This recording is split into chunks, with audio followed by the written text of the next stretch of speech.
I think we are live now. Okay. Had a little bit of a technical issue there. Colt's like, we're going through this whole thing, the intro and everything. And Colt's like, hey, check your OBS. I don't think we're live. And we weren't. I apologize, people. But we're here now.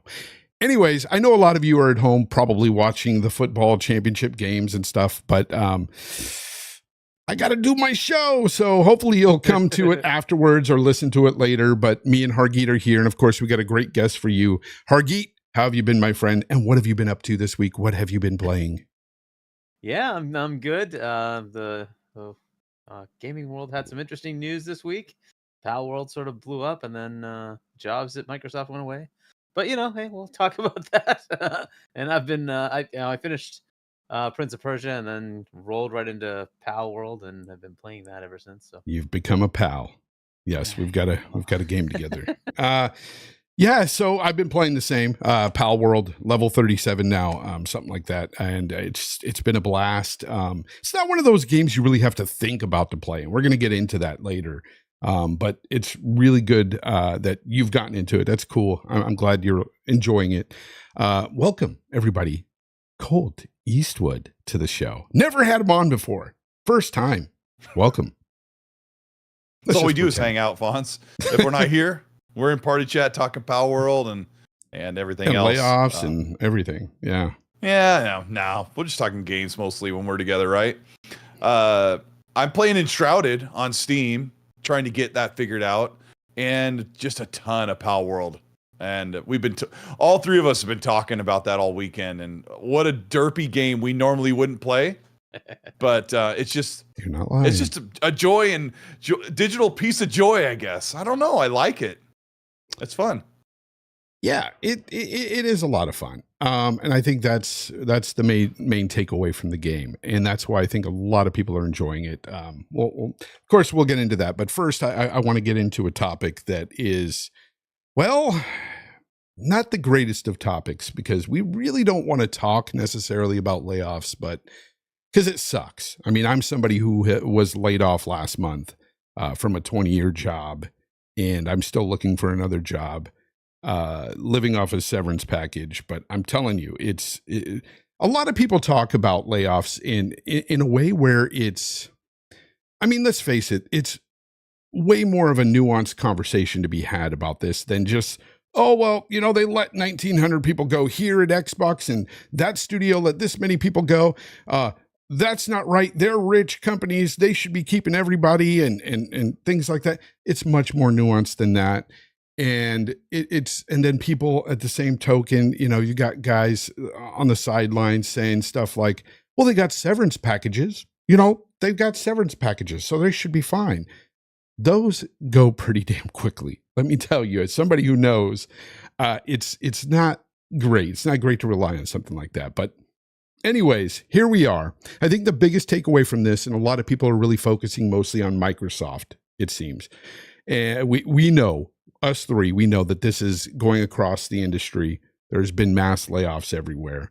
I mean, you had Embracer let go half of BlackRock Studio, who are making the Ninja Turtle Ronin game. Half of them are gone now. So I don't know what's going on with that Ronin game. I don't know if it's going to continue to be made or not. We have no idea at this point.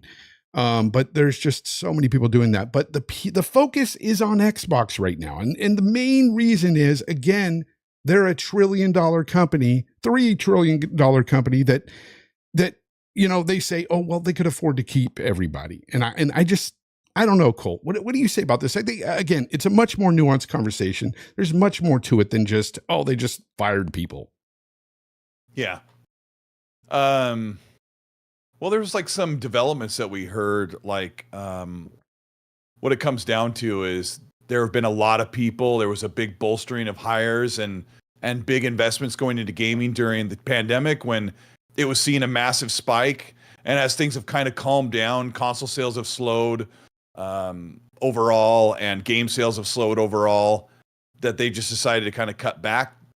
One of the reports I saw was that ABK had hired over 5,000 employees since about 2020, and they've trimmed back almost 2,000 of those of that extra 5,000. But it's just the thing that bothers me, FOnz, is if I got a job working if I worked at ABK and they were like, hey, Microsoft and Xbox are going to acquire us, I would go home and tell my family, we're set. Like, this is the biggest, most rich company in the world. We just got a parachute, or I don't know what you call it. We just got like this security blanket for a long time where Microsoft is going to keep us busy and funded, and we won't have to worry anymore. But it's the opposite for almost 2,000 people. That's a lot of people. I know there was reportedly supposed to be 11,000 or maybe even 15,000 employees there. But when you cut 2,000, that is a massive chunk of people that are now going to scramble and look for a job just like the other 2,000 are. And in an industry where they were cutting 8 to 10% across every other studio, it seemed like. So yeah, not fun. Yeah. Hargeet, man. I mean, what's your thoughts on this situation? Can you shed some light here? And Tencent also, Riot Games also laid off people, right? Yep. So if you're going to count all the big guys, there's been layoffs at Google, at Amazon with Twitch, and it just keeps going, right? Everybody's kind of doing that. It is what it is, and we've eclipsed like more than half of the entire year's worth of gaming industry layoffs from last year to this year, and it's only still January. But look, when the ABK deal was signed, it was 10,000 employees. And then they grew to 17,000 employees by the time the acquisition happened. Now, I don't know if Microsoft had that in their calculus, right? So, some of this you have to just look at as there are several factors that go into what their decisions are, and we don't really know what they are. And we're analyzing one of them and not all of them. Like you were saying, FOnz, are we sure that TMNT game is going to work? We don't even know, right? I mean, like, what was the capacity that they were getting rid of? What were they doing? We don't know. And maybe they were working on another unannounced game, and that's why they got rid of that team, and the rest of the studio is still working on TMNT, and it goes as is. We don't know, right? Or it could be no, just make do with half the people because we don't have money. That's also a possibility, right? And if you look at all these different areas, there's just realities, like you were saying, Colt, that people were playing a lot of games during the pandemic rise, and some companies, including Microsoft, by the way, saw that was going to burst. They knew that, and so they didn't go crazy with it, but they understood they could bubble a little bit and then come back down. This is because of an acquisition, though. They're basically saying, hey, look, we just inherited triple our company size, right? Xbox was 5,000 people before they bought ABK. And if they're going to go to 22,000, they're like, well, look, do we need every one of these things? Maybe, maybe not. And there are several things they have to look at to see, what they do going forward. First, there's the cultural headaches, right? Cultural headaches meaning, look, the codic version of ABK is very different from a Microsoft version of ABK. From a work-life balance, from a culture perspective, right? The reason they were even able to buy ABK was because the state of California had evidence of bad behavior and sued them, right? That's how this whole thing started. And it started plummeting on their stock price. Their games started to suffer. It's just the way it is, right? That's what happened, right? So part of this is going to be like Mike Ibarra. Is he more of a Kotick type person or more of a Phil type person? Well, from what we know, he's much more of a Kotick type person. Is that going to fit? It may not, right? There may be many others that are like that. It's not going to be all 1900, obviously. But there may be others that are like that. And they might have just said, okay, HR, tell me where you got like complaints. And okay, well, those people we're just going to say bye. And we're going to call it a layoff. Yeah. And just say, I don't want that because we don't want to even deal with it. Right. So we're going to try to clean up our culture. A lot of that could also just be Phil went and talked to people and gauged what kind of mentality they have. Are they going to fit in our mindset? Right? You know what it reminds me of, Hargeet? One angle. It reminds me of, like, you remember that movie Office Space where they had the guys come in and they asked everybody what they did? Yeah. What is it that you say you would do? What do you do in an 8-hour shift all day? You know what I'm saying? So, right. It's but look, that's just one angle. That is one angle. But I think here it's the optics, right? It's a $3 trillion company laying off 2,000 people. 3 trillion. Palworld.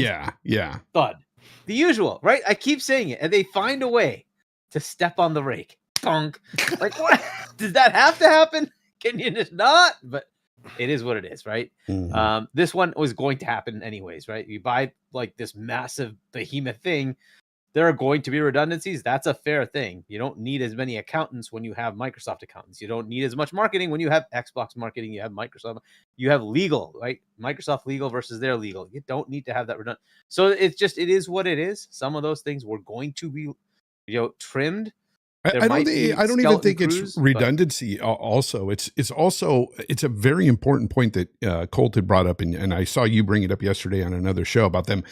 ABK acquiring thousands of people just a couple of years ago during this whole boom of this surge of gamers during COVID and everything.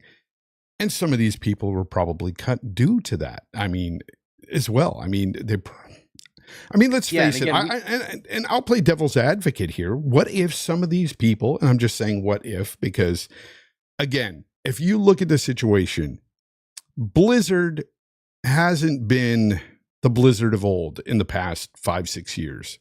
Yep. They haven't been doing a stellar job with their games. Diablo has been a game that people have crapped on for years now, since Diablo 3.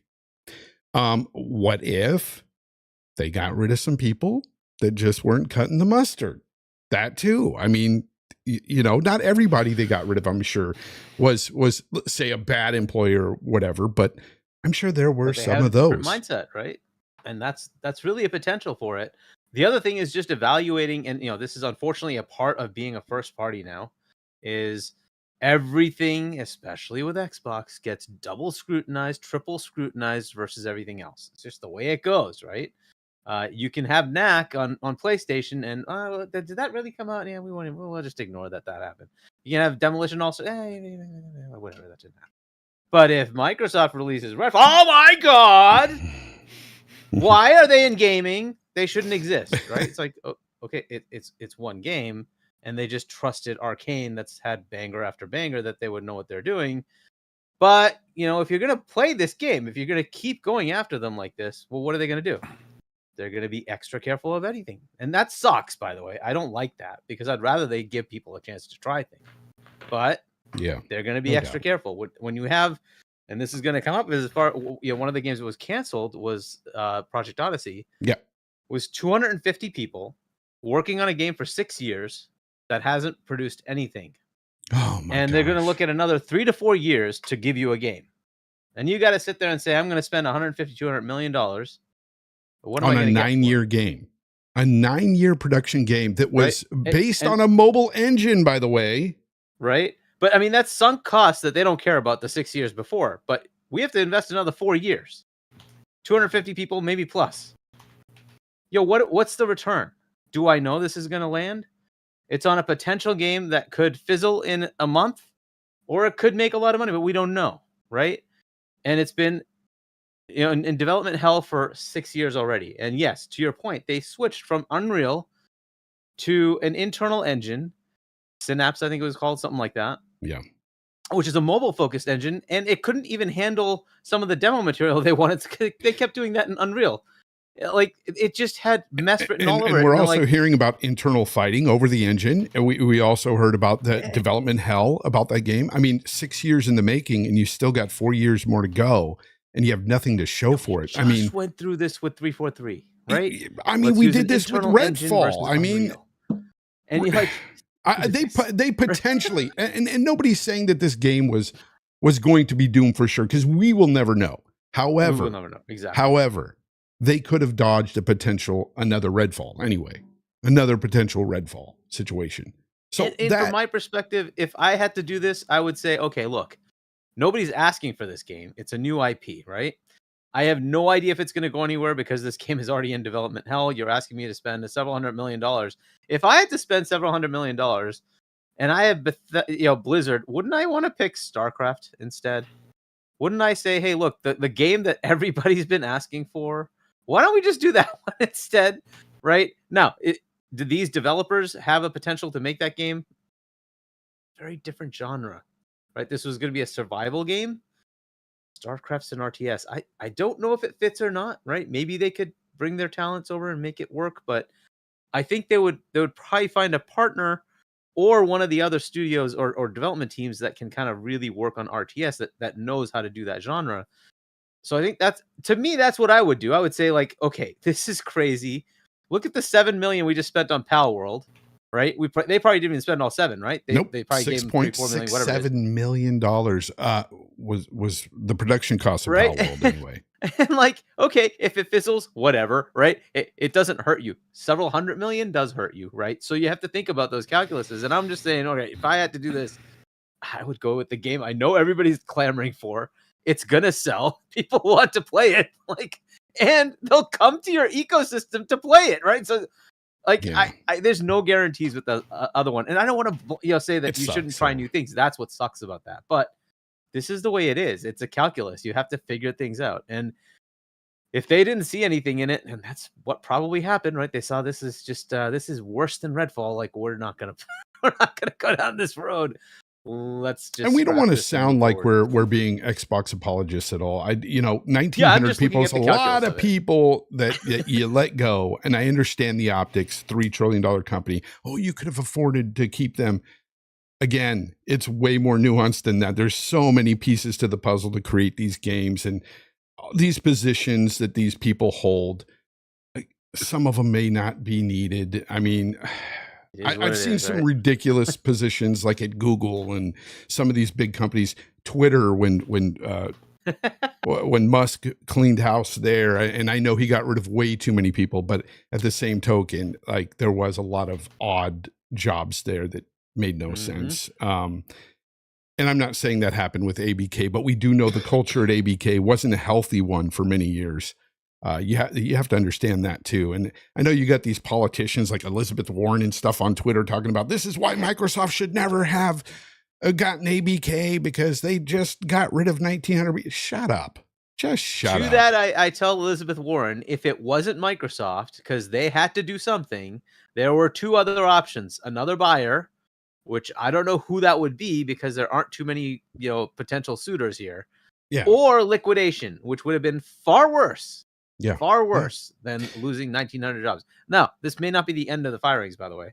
There may be more, right? But at least it's much more stable than if it was saying, hey, we're just going to sell this studio and sell that studio and sell this IP and that IP, and you'd probably lose half your employees. Mostly, just think about how much stability there is, and most people will be like, you're doing what? Bye. We got to go find a job, right? And and then you have the potential of just layoffs, right? It sucks, though. I empathize with those that lost their job. Don't get me wrong. Yeah, I freaking straight up do. I'm in that position. Yep. I empathize with you, but at the same time, it's a business. Like, they're going to do this kind of thing during mergers. I didn't expect 1,900. That's something that, a lot of people came out the woodwork saying, I told you this would happen. It's like, shut up. You didn't say anything about this many people getting laid off during this merger. You might have mentioned, with mergers and acquisitions, they usually let some people get laid off. We've talked about that too, but we didn't know to this extent that it would be that many people. Like, just stop. Mm-hmm. It's sad, but it's a reality. And unfortunately, it's a reality a lot of these people have to face now that they don't have a job. But it sucks all the way around. But there's not really much more to say on this. I don't know. Like, all I can do is say, like, or hope that with Activision and Blizzard, I hope they get better now that they're under Microsoft. That's all we can do is hope that they get better. Hopefully that culture changes from what they once were. They weren't a healthy team. They weren't healthy teams when they were acquired. We know that. Under Kotick, they weren't healthy at all. They had a lot of issues there. Hopefully, some of those issues have been weeded out. That's all we can hope for. I don't know. That's all. Colt, do you have anything on Ibarra or anything else? Yeah, I got a couple things. Okay, go ahead, Colt. Laugh out loud, Blizzard. This is kind of how I feel. What have they done over the past 10 years other than deliver a very subpar Diablo 3 to their fans? And then Diablo 4 was great, but it's been hit or miss and post stuff, but that happens. Overwatch 2, it's like, oh my gosh, super popular, but like, where is the amazing outcrank of games when you're talking about StarCraft and There isn't them any. reviving these other things. They're not doing that. And then when you talk about, you know, people being apologists for Xbox or Microsoft in the wake of the layoffs for Blizzard, I don't understand. If you're making that much money, why don't you just hold on to your employees? And you've got this massive influx of new revenue coming in as you own Activision Blizzard games and Bethesda games. You've got this, so why not write it out? Why cut almost 2,000 people? I don't apologize or excuse or forgive them for doing that. I know they have to. When you look at the numbers and the Excel spreadsheets, you got to cut people. I'm not going to sit here and say they could justify any of it when they just announced that they're one of the most. I think they are the richest company in the world. They surpassed Apple. Well, they're the most valuable as far as it's.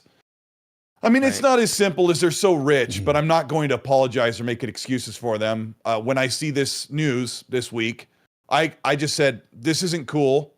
I don't like what they've done. I don't think they need to do better. And then I just walked away because when this news hit on Wednesday of last week, I just kind of like sat back and didn't say much because otherwise it just would have been a lot of non-constructive criticism. Like I kind of just said, my feelings for how Microsoft is handling this and saying we're going to see where the money goes and where it isn't. I know there's a lot of dead weight in studios. There's a lot of projects that are supposed to be cool and they just never see the light of day. And then Gaz was showing around the futuristic Call of Duty style game that got completely canceled, and he's like, I want to see the Odyssey game, and like, I don't want to see it because it's never going to happen. I don't want to see leaked footage. We know people have seen that game. I don't want to see it because then I'm going to look over it like people did that liked Scalebound. I didn't like it at all. But they're going to look over there and go, oh, man, that would have been so cool. Please revive it. Please revive it. And they'll say it over and over. But those things die and they just never, ever return because there's millions of ideas out there. Yeah, let's talk about something else. Yeah. I hear you loud and clear, but at the same time, I also know that if you have a lot of teams that are constantly in development hell, especially in the last decade, there are people that need to probably go.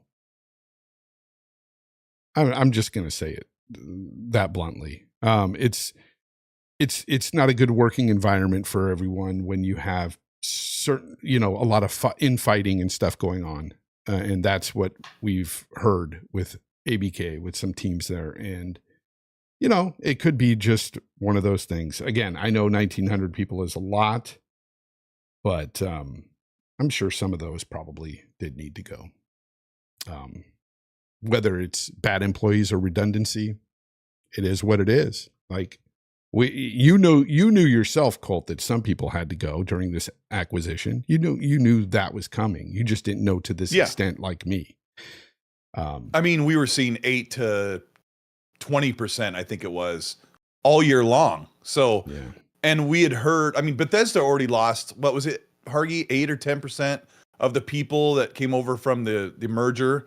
And then people were saying, oh, it's going to happen to PlayStation and it's going to happen to Xbox. We saw Embracer and all these other tons of studios getting cut back. So we knew it was happening. Yeah. I just wish, I'll just end up by saying, I wish that there was a way to move these people into different roles within the company, move them within doing something different because it's like they already bought them, just put them to work and have them working on other concepts or other things that are pushing the gaming industry forward. Now all those people leave and they're like, where are we going to go? Because everyone else cut 8% at the very minimum. Like, I mean, it's like you, FOnz. The way it is, but like it is the way it is. We don't know if there aren't programs, and I'm sure Microsoft has them, where as part of your package, they do some help with like, hey, is there a fit somewhere else in the company for you? Apply and see what happens. Like, here are the available things that might match somewhere along with your resume, right? So a lot of things do happen like that. But those are like HR deals, right? So you do the cuts and then the HR part of it comes in and they try to help you if they can, right? But I mean, like, we don't know what the packages are. I'm sure they're pretty good. I'm sure their severance is like 6 months or something like that a year. They're usually pretty good about those things, but we don't know. Like, it's all dependent on many factors. It's a brand new acquisition. I don't know how good the package is going to be, but I'm sure. I mean, it's Microsoft. They generally do a pretty good job. Maybe I'm kind of skewed by it because again, I just recently got laid off, and with 700 other employees as well. The whole company was just gotten rid of, and and this was something that the overall company that's nationwide decided, hey, you guys aren't cutting the mustard for us, you're gone. And it just, it sucks, but I get it. It is what it is, it's their business. But yeah, I hope the best for them. I hope they find jobs. I hope they've got fat severance packages. I hope that they do well. But let's move on to something a little bit lighter, a little bit less just depressing, I guess. Let's talk about the one and only game that's been taking the world by storm, people. Of course, that being Stormworld. Palworld. Stormworld. So I'm going to talk to Hargeet first, because Hargeet, you just got into playing this game recently. Let everybody know what your thoughts on the game are. Yeah, I mean, it's you can go pretty far into the survival stuff. I kind of went with the easier mode where it's not as annoying. But it's basically sort of a survival thing where you're building up your base and you have to do some resource gathering and stuff like that. But then you're also capturing these pals, and then using them to help you do stuff in your base, and then going and attacking and exploring. And it's not something that requires a lot of thought. The cool thing is that, like, some of these games where you're playing a survival game, they get very complicated. This one doesn't seem that complicated. It seems pretty straightforward. Yeah. I would have liked a little bit more tutorial, but it's not too bad. You can kind of easily get into it. And I think that barrier of entry makes it more fun, right? If you kind of make it too complicated, like, some people like that, they want all the little bells and whistles, but a lot of people are going to be like, yeah, I'm good, I'm going to move on, right?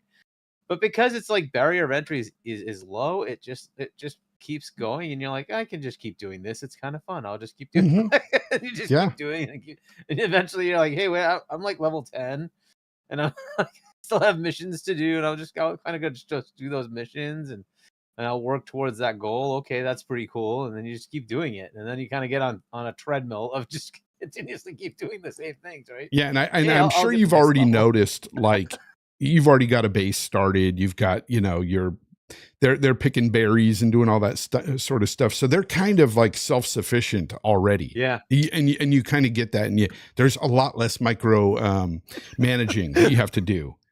Yeah. You put down something and they go. And they go over there and just start working. Yeah, they do. But then there's times where they get pissed off at you and they just go, oh, so-and-so is mad and he's going to bed. And I'm like, well, get your ass up. Come on. We've got stuff to do. And, did you see the Depresso clip where he was like breaking rocks? Like, yeah, he's just staring at you. Just barely hitting it. Oh, there's a lot of charm to the game for sure. I think Colt, I mean, you and I have been playing it for a week now, about 5 days or so. By the way, it's already sold over 8 million copies. I think I started last Saturday, so it's been about, holy crap. Yeah, I started it Friday. You started it Saturday. Mm-hmm. Yeah, or Sunday or something. Yeah, $8 million freaking dollars, and this game only cost $6 million to make. Not even $7 This game million. turned a profit in like 4 hours when it took Spider-Man and Starfield like an entire week or so. It's just crazy. It's one of the things I like about it, FOnz, is that, like Hargeet was touching on, like the accessibility of it. It sets up this tutorial that's easy to follow and doesn't make you dig into the menus and trying to understand how it works. Like, I'm playing in Shrouded and it's like I'm looking at the menus like this. What? And I'm clicking through. I'm like, what? And it's just, you just get into the game, and then sometimes you're out in the open world and it can be, there isn't a lot going on. And then when you see something that you don't have, or that's new, or that's collectible, you get this excitement, you get this collection and ownership. And my son and I have been playing a lot over the past 6 days, and Hargeet was in a party with both of us, with both of us. And you were in a party with my son the other day. Yeah.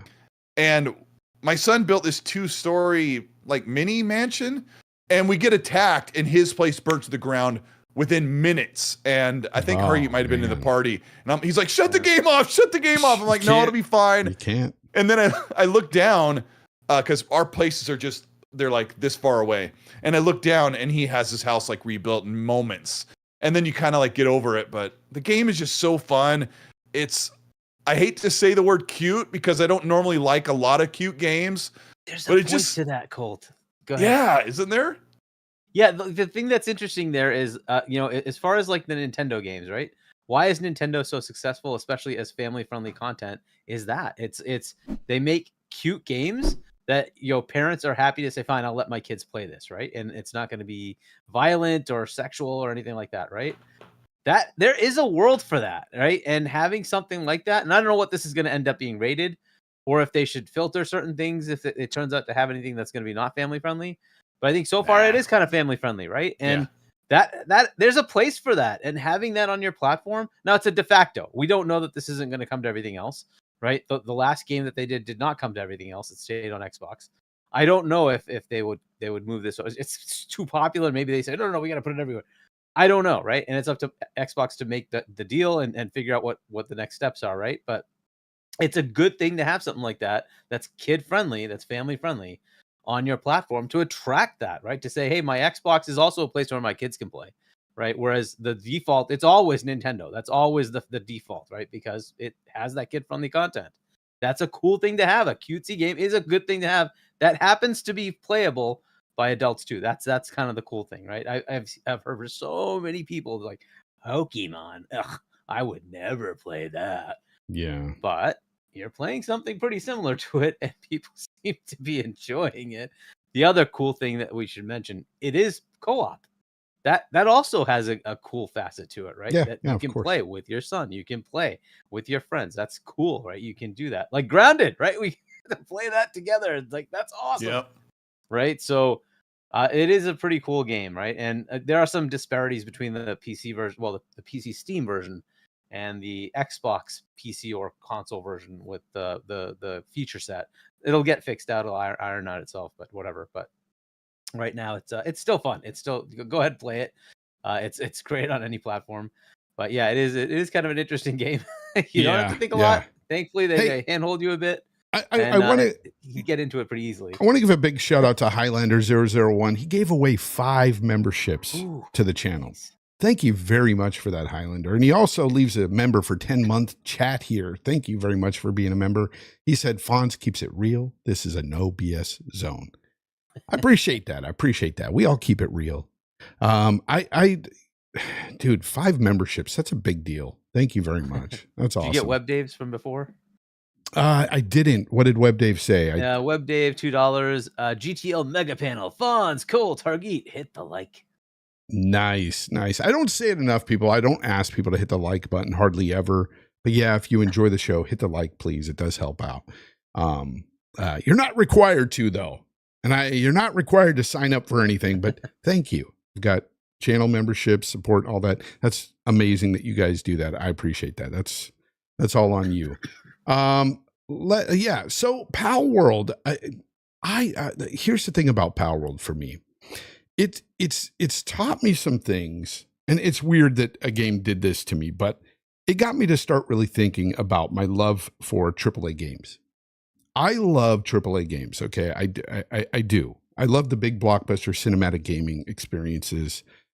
However, what Palworld has reminded me is that you don't have to have a big budget to be a really fun game. That is the magic thing. It's all about fun. And people ask me all the time, like, there's certain people that don't understand why people really love Palworld or are enjoying the game, at least. And for me, it's because it's really fun. It has nothing to do with, there being any kind of cinematics there or big narrative or, even necessarily some of the things you do within the game, but everything I do within it is got an element of fun. That is the main key component. It's fun. And I think that if nothing else, I mean, that's really what it's done. But you've got so many people out there that are freaking mad at this game, mad at people playing this game. I mean, really upset with us. I mean, to the Why? to the point where they're telling me, even me personally, that because I'm playing Palworld, I am causing the death of AAA games. I am causing the death of big single-player AAA blockbuster Well, experiences. I'm sorry to break it to you. AAA gaming's already dying right now. Well, it's interesting you say that, Colt, On its own. because I had a conversation with my son, my 18-year-old son this morning. So he's playing Palworld as well. And I asked him, I said, what is it about Palworld that you and your friends really like about it? You know, same thing as I have fun, all that stuff. But he goes, you know, he told me, I wrote this down because it was really important. I thought he had, you know, it was cool that he said this. He says, because I was telling him the situation that happened to me with this whole AAA game. I'm killing AAA games and all this, or we are as a collective for playing Palworld instead of, you know, I guess Last of Us Remaster. I don't know, but in my opinion, that's killing your AAA gaming right there, because these developers don't want to take risks. They'd rather give you a remaster, all right, than make a new IP. So there's that argument. But my son told me, he said, Dad, he said, the AAA gaming space, this is his words, has been falling off for a while. My friends and I rarely play AAA games anymore because they don't give us anything new, compelling to play them. They don't give us any new, compelling reasons to play them. That's what he said. How about this, FOnz? They're like all the you and same, he told me. They're all the same. Yeah, you and I love Ghost of Tsushima. Like it's I love it. fantastic. But is everybody, or every guy or every gamer lining up to play a game like Ghost of Tsushima? No, Like, there's not. No. And But is everybody lining up to play like these AA or playing, I guess Fortnite's AAA, but it's a weird situation the gaming industry is in right now, where the big AAA games, outside of a couple licensed games, they only go so far. And some of them are kind of stuck mostly on the consoles and the PC. The hundreds of thousands of PC gaming crowd is not jumping on these AAA games because they're playing these other games that are smaller, that are more fulfilling or longer lasting. Sounds like a delicious, tasty meal. Yeah, it's no, but Yeah, I mean, look, for him to I've been tell me screaming- that though, Sorry, go Hargeet, ahead. for him to say that these AAA games don't give us anything new and compelling to really play, and they're all the same. When he said they were all the same, I started thinking about it. I'm like, he's fucking right. They're all the same. Yes. They're pretty much Well, they all can't the take same. risks. It's too expensive and to take a then risk. we got into this whole conversation about how AA games, like, I know you don't like the game, Baldur's Gate 3, pushes that genre forward. It does a lot of things that the genre before it didn't do. And what did it do? It also pissed a lot of gamers who like it. and it pissed a lot of developers off. Baldur's Gate 3 did. And Palworld is not only pissing gamers off, it's pissing other developers off. And here's the kicker. It's not even that Palworld innovates anything. It doesn't. There's nothing it does that no other game doesn't do. However, the one thing with what me and my son came up with is what this game does is give you a bunch of different types of games that people want to play in one. They made a game that gamers everywhere like little bits of other games, and they just piecemealed this together and put it out there, and that's why it's a hit. They gave you what a lot of gamers want to play. And it's a double game. It's not even 7 million in the bank to make. That's crazy.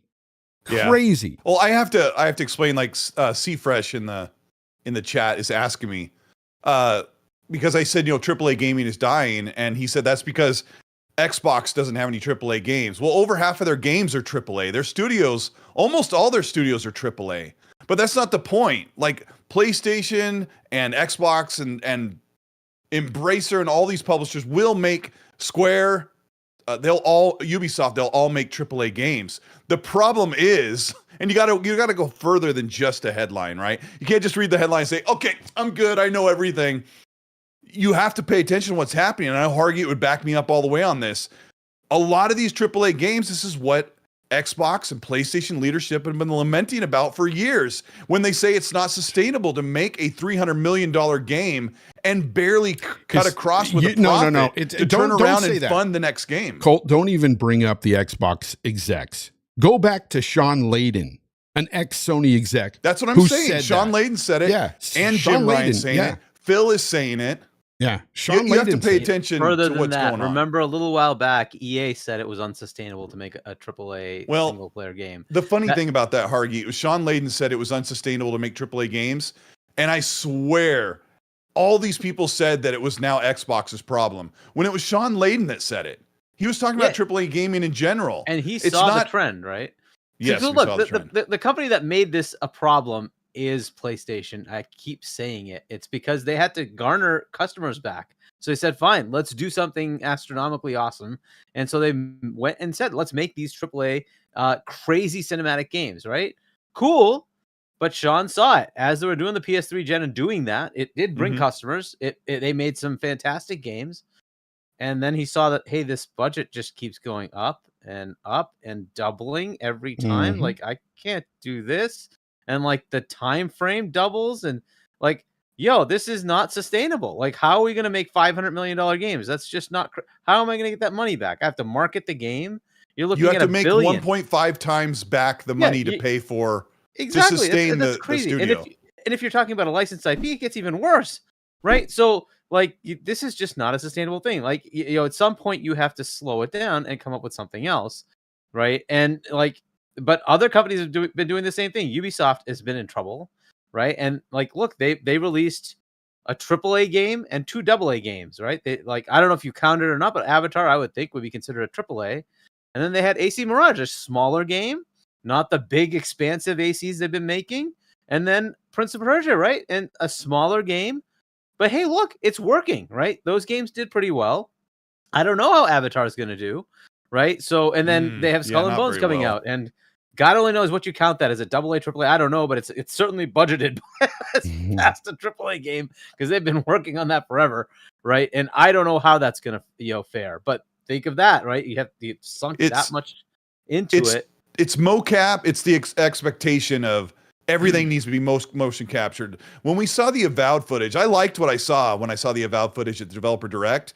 But people are like, "Oh my gosh, look at that guy talking! It looks so bad. That looks so mid. Like it doesn't look like a real face." And Obsidian is going the route where they program and have the lip syncing work through a conventional older style way instead of using full facial and performance capture, which costs a lot more money. But the big thing that makes AAA games cost so much is the time, because games don't take 2 years to make. Now they take about 6 years, and you have more people making them, and you've got this hardcore fan base that expects a 40 to 80 hour open world with all of these.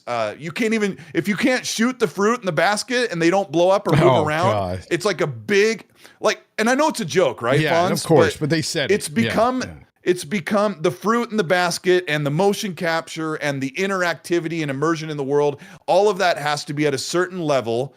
And the games take 6 years. And then you've got Sean Layden and even Xbox executives saying, it's not sustainable. Like, come on, right? Yeah, and look, hold on. And I love all that stuff. I love the performance capture. I love the realism, me too. The immersion, the interactivity. Yes. I love all that stuff. But I'm also sitting here as a gaming fan going, when are these games coming out?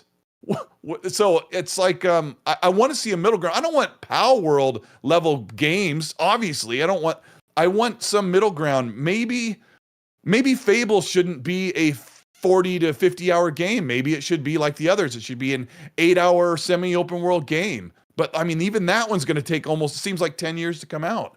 So as fans, like, we can say, hey, we don't want everything to be the same. I don't want every game to chase. Alex Battaglia said this great quote. He said, I feel like the PlayStation 3 set this precedence that everything has to be this third-person action-adventure semi-open world game with this certain cinematic level of quality. And that was supposed to be the standard of gaming moving forward. And the most popular games tell you no. Well, a lot of people like Uncharted, but that's not the standard. These most popular games, they are the ones that are taking the risks. It's not the AAA gaming space anymore. They're playing it safe to where again, it all feels kind of the same. When you go to, and I love those games. I love those games on Sony where if I play an Uncharted game or God of War, I can have a lot of fun. But when I look at them objectively, a lot of the things I'm doing, I'm like, well, basically it's the same formula. It's the same, cinema beats and the narrative beats and everything. It's kind of the same stuff you're doing over and over.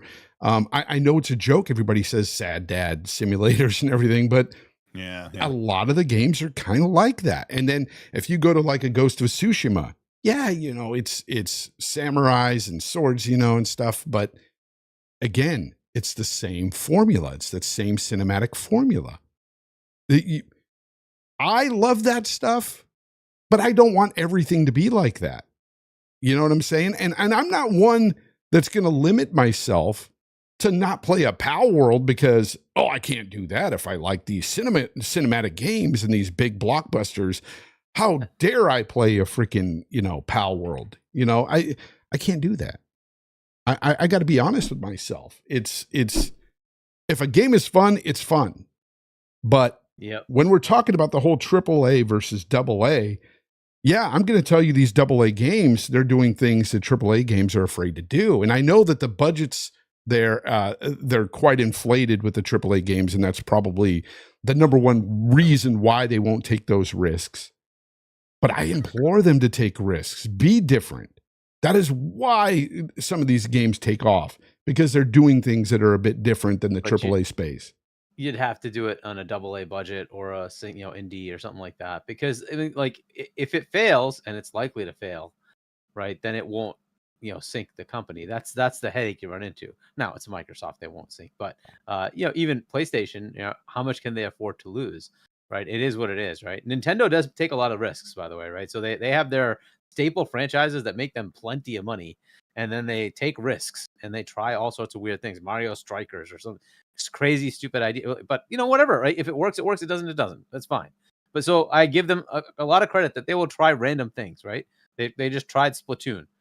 Cool, it worked. Right? Yeah. And I'm sure several others they've tried totally failed, but hey, at least they give it a chance, right? They just try things, right? So but it has to be on a smaller budget so that you just say, okay, I take that risk, the reward's cool. If it fails, I'm not sunk. And Phil said that, like, you got to let indies come up with these weird ideas. If you want to make a live game, you're much better off trying to get a Palworld to take off than, say, Project Odyssey. Hey, I want to make a live game with 250 to 300 developers, and if it fails, I'm out $200-300 million. Yikes. Whereas here you're out maybe 5 million, because I don't know how much investment was Xbox versus themselves, but at worst, let's say $5 million. Is that going to hurt them? No. Right. But if it was $300 million, that's going to hurt. Yeah. Right. So I agree with Phil. Let the small developers do this. Right? Even Fortnite started as a AA project. It was not a AAA game. Right. And it just sort of took off. It sucked. Well, what happened model. But my question would be, what happened to these AAA developers with a lot of passion and that, going into this business? But PlayStation. But I think Pragmatic Eagle hit it right there. Facts. He said if avoiding risks is the mindset, that's why they are failing. I agree with that. 100%. Like, try new things. I mean, I'm not saying Naughty Dog make a freaking Palworld or whatever, but I am saying do something a bit different. Try something different. Xbox, that's why I'm constantly imploring them. Give us a third-person action adventure game, give us one of those, do something different out of the realm of what you've been giving us for many years. And I know people in the chat, you don't have to chastise me.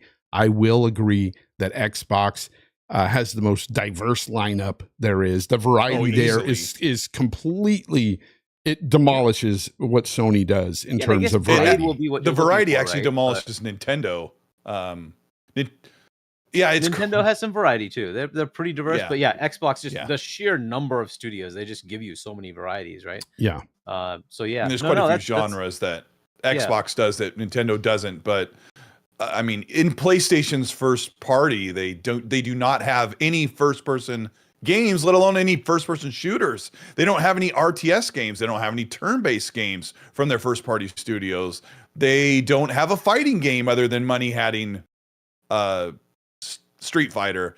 Like, when you were talking, FOnz, I don't want Xbox to chase the dragon of what PlayStation does. That's does not best. what I want. But I want them to do it on their come up with a great story. Start there. I mean, you and I wanted Perfect Dark to move into the third person. Like, if you're going to make it in the modern age, make it a third person action adventure game, but it's likely first think person. of Indiana Jones, right? Indiana Jones is first person because Machine Games knows how to do it first person. Yes. And they made it That makes a game sense. that looks compelling in first person, right? Makes sense. So I say let the development studio figure out what they're going to do, right? Now, in this case, they're using the Tomb Raider developer Crystal Dynamics, which has been doing third person. So maybe they try to work that into a third person mode because that is kind of their standard, right? But I say let the developer figure out what they want to do. Freaking gas. And I like that, right? Because that's what they want to make out, and put out there. And not force that it's got to be this or that. Now, Blade will be probably that game you're looking for, the third person game. But is it going to be cinematic? No, but it's not. It's not that big cinematic blockbuster. It's not going to be that, and I'm not expecting it to be that. I already know what Arcane Leon game did they make that was third person? I don't remember. I don't have think they done one in the past? They might have. I don't think they have. It doesn't mean you can't pull the camera out and make animations. But hey, I give them credit. At least they're doing something different out of the realm of what they've been normally doing. Like, that's great. I applaud them for that. I applaud them for doing a Blade game. That's fantastic. That's something fresh. Yep. Okay, that's awesome. But yeah, I mean, I like the third person action, whatever thing that Sony does. I don't need them to copy that. Like the Sony does too many of those. You can just play those. No, I will maintain it. I've said it over and over, and I know a lot of people think I'm either trolling or I'm playing some console war, which I don't give a shit about. But I will say that this generation, I have been so disappointed with my PlayStation 5. Utterly disappointed with the game selection. And there's so many out there who would say the opposite. Oh, well, there's nothing on. Because they're enjoying yesterday, right? They're enjoying their remasters or freaking sequels. I'm not enjoying the sequels nor the remasters. I'm just not. I want something fresh. I want something fresh from them. And yes, I'm looking forward to Wolverine. I want to play that game. But again, that's going to be much of this. It's going to be more of the same from them. It will be. I love Wolverine. I love I love those style of games. Don't get me wrong, but it's going to be more of the same. They're not working outside of the bubble over there. They're not doing things that we haven't seen them do before in their first party.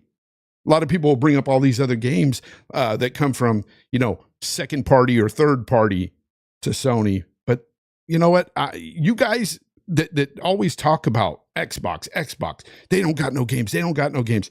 You don't give them the second and third party exclusives ever, but you expect everybody else on Xbox side to give you the second and third party. Hey, the most popular game in the world right now is only on Xbox and PC. You can't have that, though. Yeah. You can't have that. Even though they rubbed it in your face that they had Baldur's Gate 3 for a month. No, the difference was Baldur's Gate was Gate was supposed to be delayed like 3 months on the Xbox console. Look at Craftopia. No, Colt. The difference there was nobody played Baldur's Gate on the PlayStation. That's the difference. True. That actually half of those guys that talk about Baldur's Gate didn't even freaking play it. I've beaten Baldur's Gate. I know what the game is about. It's great. I know. It's funny that because Craftopia by Pocket Pair, it's been over 4 years in early access with no scent of it coming to PlayStation. Pocket Pair, it's a great name. Pocket Rockers. That's the name, right? Pocket Pair? Yeah. That is the name. That is the name of the development studio. Yeah, knock it off, FOnz. Pocket Rockers. Pocket Rockers. Yeah, Craftopia has been in early access for over 4 years and no scent of it coming to PlayStation. Maybe they would speed up the version of it coming to PlayStation for Palworld since it's so popular, but that roadmap sure doesn't say it's coming to PlayStation. Well, and they made a lot of money, right? They just made a whole ton of money. Yeah, it should be on PlayStation. Maybe this is an opportunity for Xbox to figure out what they want to do, right? If they're going to go third party, then it doesn't really matter. But if they want to have exclusives like this, then make the deal, right? Go figure out how to make this something that is associated with Xbox and take advantage of it. But that's a deal that they have to work out with Pocket Pair. But yeah, it's pretty cool. But to your point, FOnz, yeah, every time I hear about exclusives, right? As far as the output of first parties from both companies since this generation started, it's dead even, 12 and 12, dead even. Same number of games have come out from both first party studios. But the assumption is Xbox has 0 games, and PlayStation has 5 billion games. Well, that's always how it feels. Of course, yeah. And then if you like break it down and you look at how many like new IPs that Sony has, it's one first party IP. Returnal. That's it. The rest are remasters or freaking sequels. No, a third of them are remasters. Oh yeah. You did. You would you say it again? Sequels the rest are and remasters and sequels. Yeah. Is that's the truth? You know, he's 90%. He's 90% right. And audience. there's nothing wrong. It really is. There's like 3 MLB games. Oh yeah, there's a couple PSVR games in there. Yes. That's facts. Yeah. Oh, PSVR 2 is dead. It's fucking dead. Let's not even talk about PSVR 2. The thing is a fart in the wind. PSVR is just dead. Nobody's playing that shit. Nobody likes it. Clip it. I don't care. PSVR 2 is dead, people. Nobody wants VR like that. You can keep. I saw a video today of a mom VR wearing is just trash. I saw a video of a mom wearing VR, and she was in the kitchen playing, and she turned around and like something was chasing her. She ran into the microwave and broke the headset like in a million pieces, all onto the kitchen floor. I'm like, there's VR for you. Enjoy it. No, people love it. Gaz loves VR. He only uses it for one thing though. Racing. Yeah. So I don't know if you count. Yeah, some people call it racing. Would you count Astro's Playroom as a new IP, or is that? Yeah. Throw it in there. Yeah, Okay, Astro's Playroom, Astro did great exist game, before that. riveting. Astro's gameplay. Playroom's awesome. But yeah, and there was an Astro something before that. But yeah, if we count that, that might be their second new one. Otherwise, again, yeah, I'm disappointed. Hold on. I'm disappointed with PlayStation this gen. I'm fucking disappointed. You guys know how much I like PlayStation games. FOnz is a pony too. Last gen, I was called a pony up and down because I stand those games. Those games were amazing. This gen, I don't know what happened with the sequels. They're not as good as the first games. I'm sorry, they're not. Yeah. Are you ready, FOnz? Go ahead. God of War Ragnarok, Spider-Man Remaster, Astro's Playroom, Demon's Souls Remake, Destruction All-Stars, Ghost of Tsushima Director's Cut, Returnal New, Death Stranding Director's Cut, MLB 1, 2, and 3, Ratchet & Clank Rift Apart, 17th Ratchet & Clank game, Sackboy Big Adventure, 4th Sackboy game, Horizon Forbidden West sequel, Gran Turismo 7 sequel, Uncharted Legacy of Thieves remaster, Last of Us Part 1 remaster of a remaster of a remake of a remaster, Spider-Man Miles Morales, Horizon VR, Firewall Ultra, and Spider-Man 2 sequel. That's the entire PS5 first-party library. Brought to you by Menon. Oh man, the thing is, and I see you in the chat, by the way, Sebastian, you said no, it's because you've been there before with those games and that's why you're not liking the sequels. That's not true, because I like sequels to games. There's plenty of sequels I like out there. I even like the Ghost of Tsushima Iki Island. I enjoyed that. Yeah, you do. I just didn't care for God of War Ragnarok, and I did not like Horizon Boring West. I'm sorry. That game, I don't know why so many people stand that game. That game is boring as all hell. I know. I wish I liked it. I wish I did too. It looks amazing. It's just boring. Conversely, the new games, new IPs that, and again, some of these are smaller, right? Grounded, Deathloop, Pentiment, Redfall, Hi-Fi, Starfield, Ghostwire Tokyo. We did not say 7 Redfall. new IPs. You should have just omitted Redfall. It does. I mean, it doesn't bad, matter. I will I'll give it. It is there. Well, like, Destruction All Stars is a new IP. So basically, first party PlayStation has 2, Xbox has 7 new IPs. And the best part, thanks to Hargeet I, with our excellent math, and C-Fresh will love this. Those games that we just listed, they all sit at an 81 or 82% open critic on both sides. So you can't say PlayStation has higher quality games. That's the weird thing with first party. They don't. Yeah. It's pretty much the same. But this is the thing, Hey, right? bring on the like, platform wars. It's all about the games because I'm right? sick of the plastic. I don't care anymore. But Xbox is giving me all sorts of varieties. That's the thing that's there. If you want that suspense game with Ghostwire, you got that. You want Honey, I Shrunk the Kids, Grounded, and I've spent more time in that than pretty much all the PlayStation. A lot of people games have spent a lot of time in Grounded. hours. Grounded is amazing. Shut up your face, Gaz. I'm not saying it's not great you, to Gaz. me, Gaz but a always lot of makes people fun of out me. there really do like that game. It's fun. It's fun. It's You think good. about the same thing as Palworld. The accessibility it's so easy to get into, and then you just keep going and going. The world is 10 times better in Grounded than it is in Palworld. It's awesome. You'll never play it, FOnz, but just take our word for it. I've got like 500 hours in it. It's amazing. Did you say take your word for it? Or you don't have to take your word for it? Pocket. Take my word for it. No, I'm just kidding. Just play it. It's fun. Show me that smile again. Just going to put it up now. Shout out to the New York Game Awards. First, the ILP folks. Oh, yeah. Let's hear what happened. What Hargeet. happened? What happened? They presented for the best VR game. So check out that. Had to be VR. They were up there My on poor stage lords, presenting. man. Right. Awesome for the Iron Lords. Shout out to them. And then as far as nominations, Xbox, Nintendo, and PlayStation all had nominations. And Xbox won one game award, Nintendo won, and PlayStation 0. Just like the game again. They're over. Oh well. Wait, Good thing they found out how to give themselves a Game of the Year award. Spider-Man 2 won, didn't it? What does Spider-Man 2 win? Yeah, what'd they get? Yeah, what did Spider-Man 2 win? Spider-Man 2 didn't win anything. That was like one of the highest rated games this year. It was won an award, right? It didn't win anything anywhere. Did it get like best like foreign flags or anything like that? Best foreign flag. I probably can't even use the word foreign. Dude, you're not far off because you're right, because Puerto Rico is not best foreign. We're talking about a game. Yeah, that's right. We're talking about a game that had terrible. What was the actual flag though? It wasn't Puerto Rico. It was the Cuban flag. That's what it was. Yeah. Which is also part of sanction. I should get a cigar. But we're talking about a game that got a nomination for best narrative, and it had some of the worst writing within. Some of the worst within that game. But either way, continuing on. No, congrats. I want to say a big shout out to the Iron Lords podcast. Cognito, you got King David for the King David, man. Did he actually make the show today? Because he was out. I didn't. Nah, he couldn't make it. Dang it. Yeah, his internet was where out. Was he? His internet was out. Yeah, he had some problems. And today of all days too. So people were saying that he was in hiding, but he's not. But no, shout out to him. Shout out to Cognito. Shout out to Sav. Shout out to Addict. I've made this no freaking secret. The Iron Lords podcast is my favorite gaming podcast, period. Hands down. It's my favorite.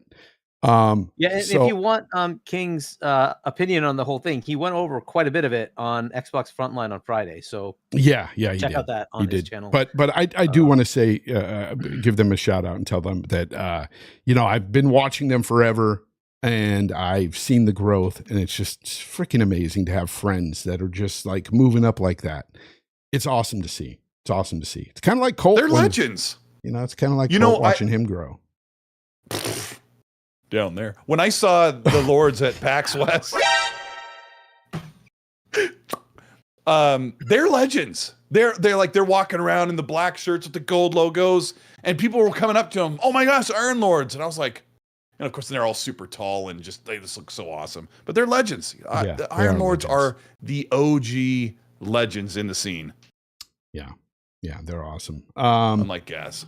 Gaz, you piece of... Gaz is 5'8". He's 5'4". Him and Mag are the same height. No, he's not. I can't wait till I meet him in real life and be like, what's up? Hey. What's up, little guys? Because I'm 5'9". I tower over him. Yeah. No, I always thought, and I told Gaz this, I thought he was like 5'4". I thought he was tiny. Yeah. I thought he was tiny. Yeah, and that I think it's just because he's in the corner of that room doing his like podcasting and stuff. He just looks like he's a little guy trapped in the corner. How tall Addict is? No, how tall is he? 6'4". Yeah. No. He's a monster. Really? Yeah, like when I got a 6'4"? Look picture at with the video. Take a look. I've seen him in real life, right? Take Yeah. a look at the video with the ILP presenting the award. He looks like 'cause he's they're all 5'11" to me on this video. No, he's tall. Yeah. When I got pictures with him and King huge. David, like I couldn't get my arms over their shoulders because they're towers. They're Absolute big. towers. Cognito's the And short then one. Cog's huh? like I think, our height. Yeah. King's also about that, right? 6'4", 6'5", something like that. Wait, what's Gaz? Lemon's also 6'5". He says, "Why do you think I'm 5'4"? Maybe we're not going by British units. British. So if you do the conversion over here in the States, Gaz is 5'4". How many stones do you weigh? No, I think Gaz and I are the same height. Oh man, I know that's probably not a British thing, where they say they weigh certain stones. Yeah, they do. I'm 5 stone. Yeah, I'm sure it came from Britain. I'm short too. Yeah, but- Gaz, he wears a huge diaper too when he's on camera. Yeah, Not Gaz, yeah. but who he's talking. He's in the chat. That's too much. That's too much. But no, No, Nick's not short. Special Nick says I'm short. I doubt it. I bet he's right at 6 foot. He's He 5'9". said he's 5'9". He is? Yeah, Yeah. we're the same Oh, height. your height. What's the conversion rate from Australia to American inches? Because there's got to be something there. I don't know how many didgeridoos that is, but you'll have to count them on one hand. I don't know. I have no idea. You got to stack up Oh, those my flutes goodness. they use for the intro and Land Down Under by Men at Work. Yeah, Hargeet, you do look like you'd be tall. Really? Yeah, somebody No, I'm said not 6'2". tall. No, I'm not. When I met That's not Hargeet, he was like, "And my axe." I'm He's like this tall. I'm smaller than you He's like guys, up to man. here, and he's like, "Hey, Colt, and my Okay. axe. Don't tell the elf." Not the beard.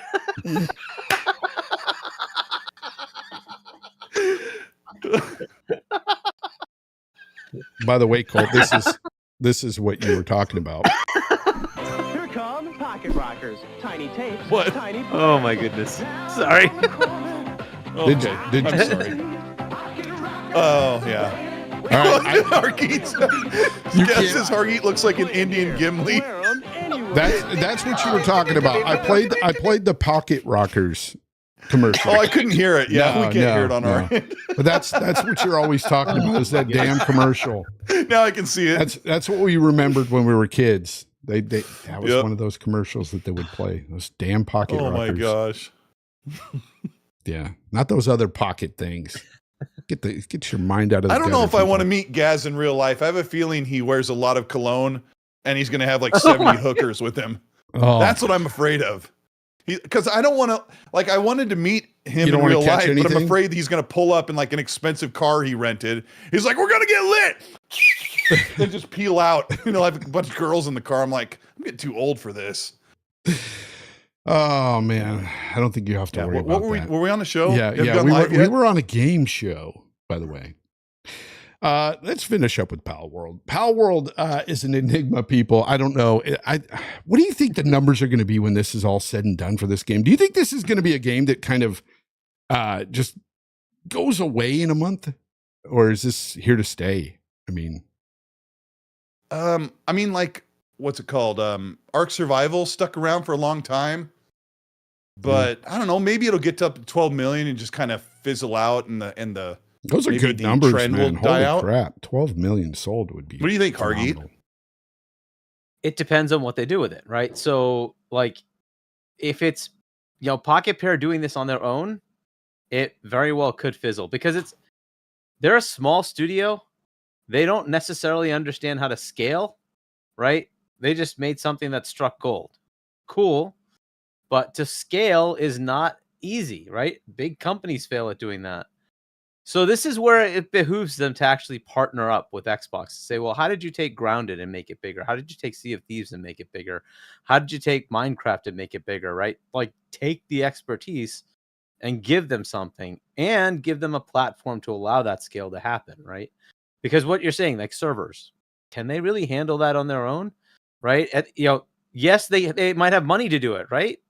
But you still have to go hire people. You have to qualify people. You have to say, okay, now you need to go discover how to do this. Get back to us. That could be months, if not longer, right? Whereas if you say, hey, Xbox, you guys know how to do this.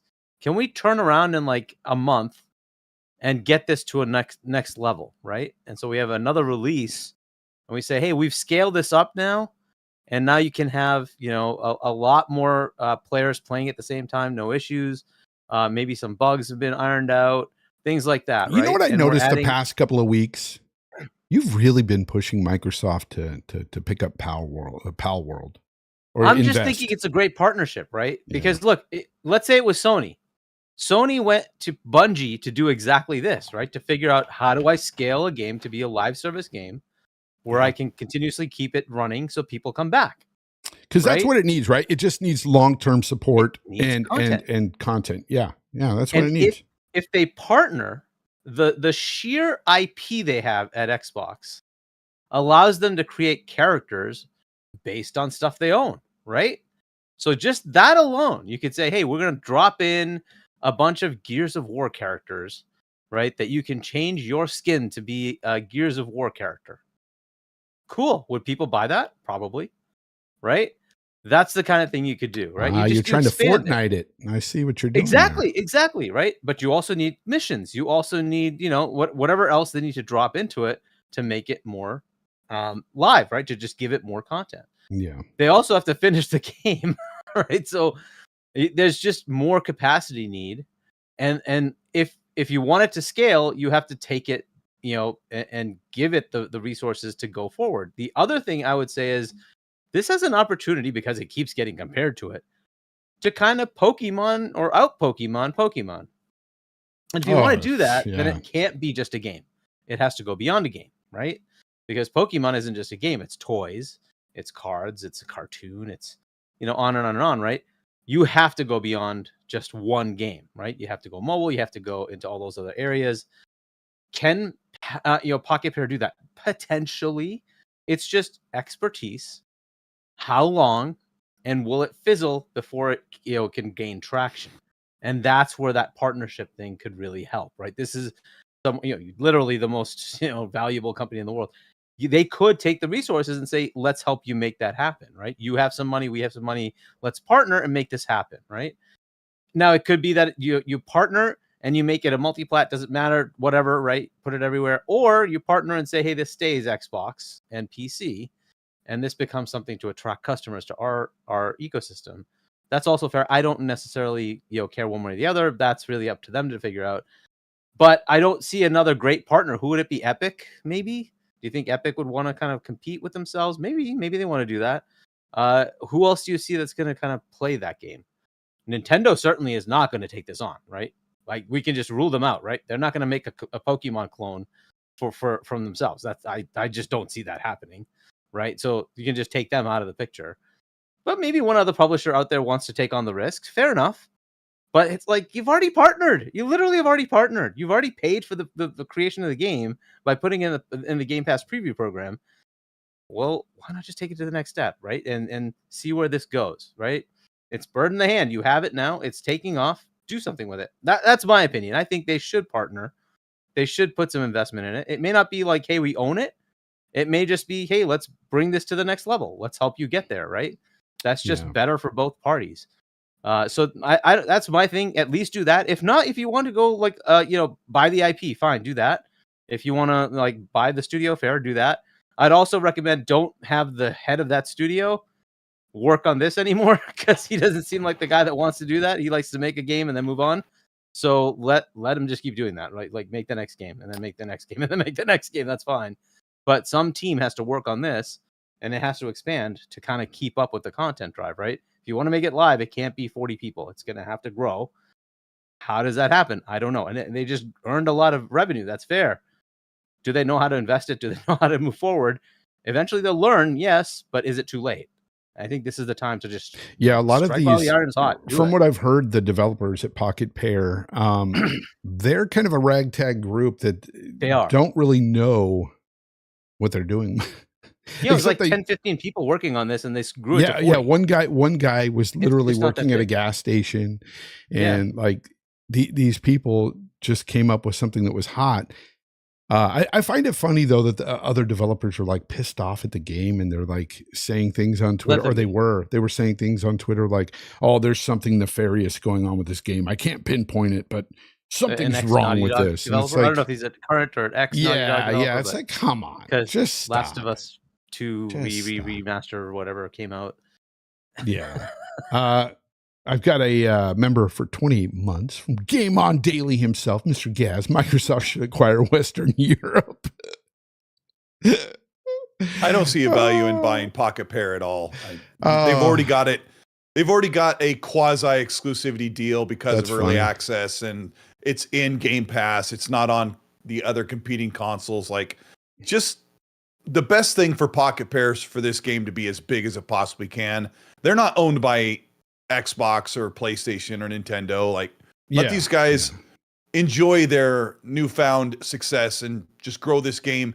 Get this game on the Switch ASAP. Get this game on PlayStation, and just let them flourish. But and let them make something even better. I was watching a review on Craftopia, the one that they put out before this, that's almost done, and that game looks really cool too. But it didn't take off like this. So, they kind of borrow a lot of ideas, but let them go crazy and grow and make something bigger. But here's and better. the thing, though. I think Hargeet is right in that somebody's going to come along and try to help them. Somebody's going to do it, or they're going to look for help. That's going to happen because I think they need somebody it, might come by, I'm sure. Especially them being so small and this taking off so fast. People are going to want more content. They're going to want something new within the game fairly quickly. And so I really do think that somebody's going to come along and do something. And I mean, why not Microsoft? Why, it's they not need something Japanese that studios. Yeah, right? I don't think it's something to shy away from. You can't say it's not organic, right? They've done 2 games with them at this point. So the one thing I will mention though too is you mentioned Nintendo. We were talking about this last week. A lot of people are even putting stuff out there about how, they used AI to make this game and blah, blah, blah, even though the AI to make it wasn't even out when they were making this game, but whatever. It's people have a lot of assumptions and speculations on how they made this game. And they're all talking about how it's like all nefarious and stuff. But at the end of the day, these people, there's no proof to that. And even Nintendo would have already put the kibosh on this a month ago if they were really plagiarizing anything. Nintendo has come out and said that they are investigating. That's what they've said. And if there is anything, they will take legal action. And that's it. Nintendo has nothing. That's why nothing has been done. I'm sure they've been looking at this game. They've investigated it for a while, I'm sure. I don't think they care really at this point. Why do you not want them to buy it? Just because they should? I just don't. Why? I don't think Xbox needs to buy a studio like that. I mean, I don't know.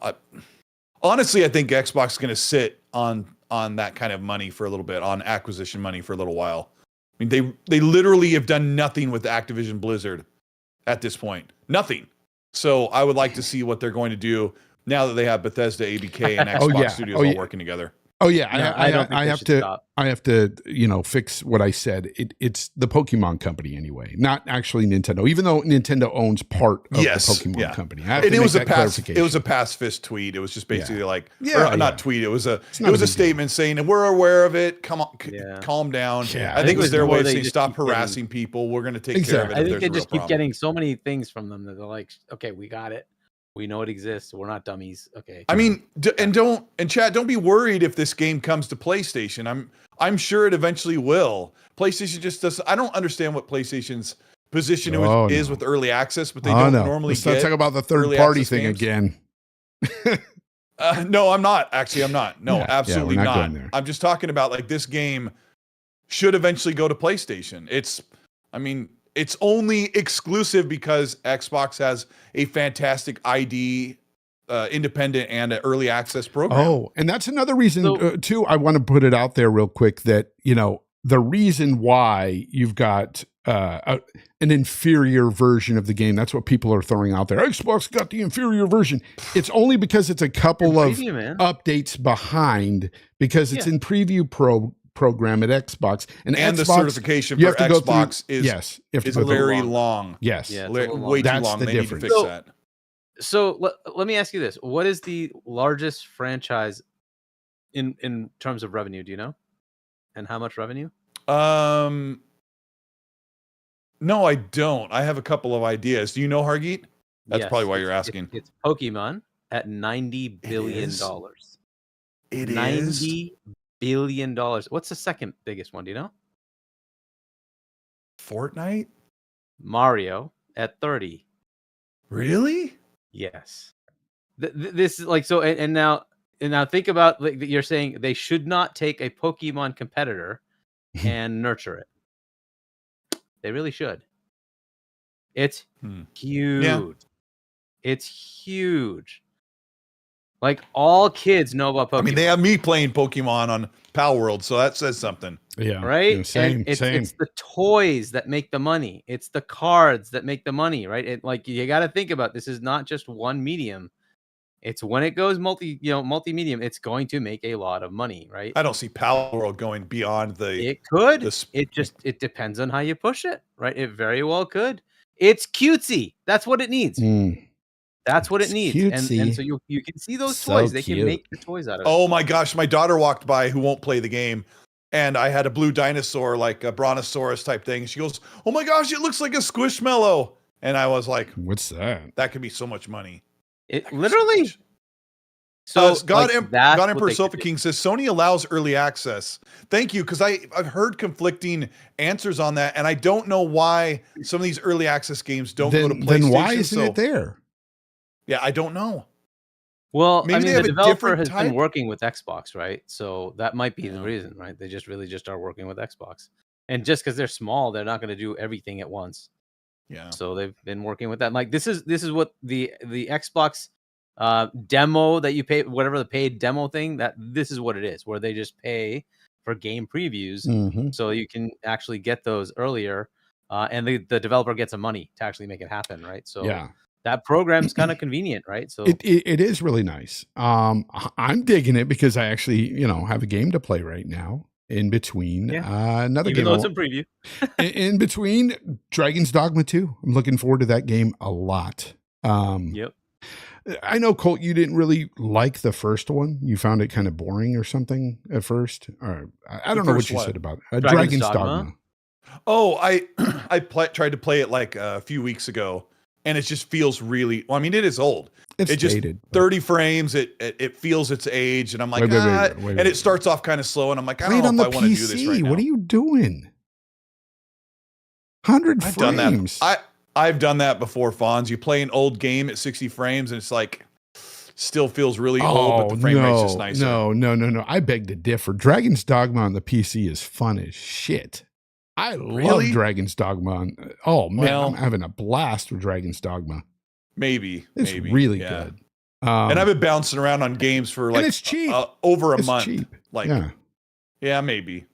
I mean, now you have Uh, Palworld, right? So you can just keep. Now I've playing got that. Palworld and Enshrouded, which I just figured out how to do a lot of stuff right before the show started. So I'm excited to get back on that too. So Yeah, It's too no, many I've heard games. great things about Enshrouded. Yeah, but Dragon's Dogma 2, there was a recent, I guess, like gameplay released recently that showed like how big the map is and stuff. And apparently it's a lot bigger than the first one. You got a couple of different classes in this one. And one of them is really cool. The support class they have that doesn't really damage the enemies, where you're basically like fooling the enemies into like jumping off cliffs and stuff to just offing themselves. And it's hilarious. Like the stuff you can do, you can manipulate like them into doing things. And it's a cool mechanic. I don't know. I just love what I'm seeing with the second one. It looks a lot like the first, but again, so much more modernized. So, I mean, it looks so much better than the first one. how about this? I'm enjoying Dragon's Dogma 2 reportedly runs at 30 FPS on consoles, according to Japanese Insider. This is a not good rumor thing. that was, That's not a good thing. I mean, It's not a good thing. Hargeet, are we going to see this more often? Games that can't run at 60 on new engines with the current hardware we have now? I mean, it is what it is, right? So it's really a developer choice, but like if you want to take advantage of the new features of UE5, it's tough to do that at 60, right? The 60 frame mode turns off all the new UE5 features. So I mean, maybe so you they offer basically the get option, a but UE4 version of the game if you, essentially. yeah.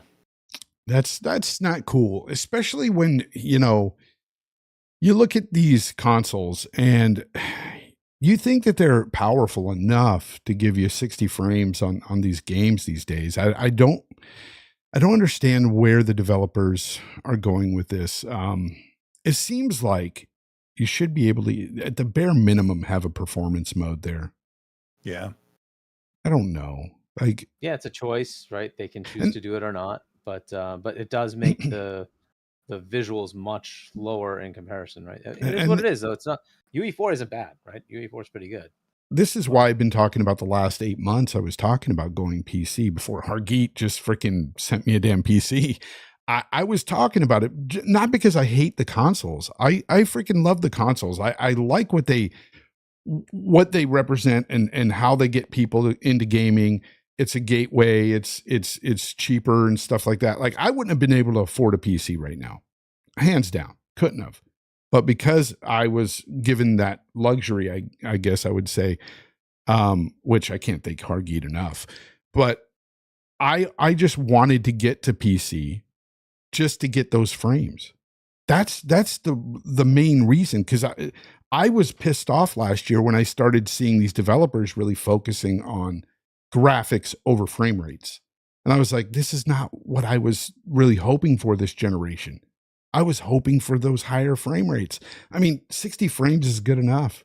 Give me 60 frames. But we're not getting that in a lot of these games. I don't know. I don't know why. I don't know if it is a limitation of UE5, Hargeet, or if it's just something that the developers are just saying, hey, we'd rather push fidelity over frame rate. I don't know. Combination of both. I mean, it is really just that it isn't enough horsepower. That's just unfortunately the way it is, right? So, like, Colt, you have a 3080. Your 3080 is like 2 to 3 times the performance of a Series X. It's a lot more power. Yeah, and if I try to go above and beyond what I get on Series X, I have to make compromises even on that. So yeah, you know, and the 4090 that we have, it's like 85-ish, 83 T-flops versus 12. I mean, it's orders of magnitude higher in performance. It's just the way it is, right? The CPU cores may be able to handle it, but I mean, the GPU just can't push that much. It just is what it is. It's when it gets to that RT mode, right? The ray tracing, that just, unfortunately, if you're going to use the UE5 features, now I think they've put in modes where they can do some of the UE5 features without RT, but that's where it dies, unfortunately. That's something Colt and I have talked about all last year, was how ray tracing on console is just dumb at this point. Yeah. Like, it just stop it with the ray tracing. Like, it doesn't really add much to the games. And even on games where it does look okay, it doesn't add enough to where I want to take a hit to that resolution. It doesn't. Like when I played Spider-Man 2, like, yeah, fine. The ray tracing, one with 60 frames, it looks all right. But when you go back to the normal 60 frames, the resolution takes a big bump. And it's like, wow, that looks so much better. I don't want to take that hit just for ray tracing. I mean, really what we want is path tracing with enough oomph to be able to do that at 60 plus frames, right? I don't know when that happens. Maybe the next generation console could do it. But look, they need to get to, say, 50, 60 T-flops and then enough cores to be able to handle that. And it could happen. Like, I don't know how much they're looking for the next Xbox and PlayStation, but Magnum, you'd have to have a substantial amount of increase in performance to do Magnum's this. Right, and this is something that we also talked about a lot, Colt. He says last gen games look great. When they boosted them for this gen, that should have been the target. That's what I was saying. Like, Assassin's Creed Odyssey looked phenomenal, and when it was boosted to 60 frames, perfect. Like, it was a great looking game. Fun, felt great, looked great. I don't know but again, these developers are going to keep pushing the tech as the tech gets better.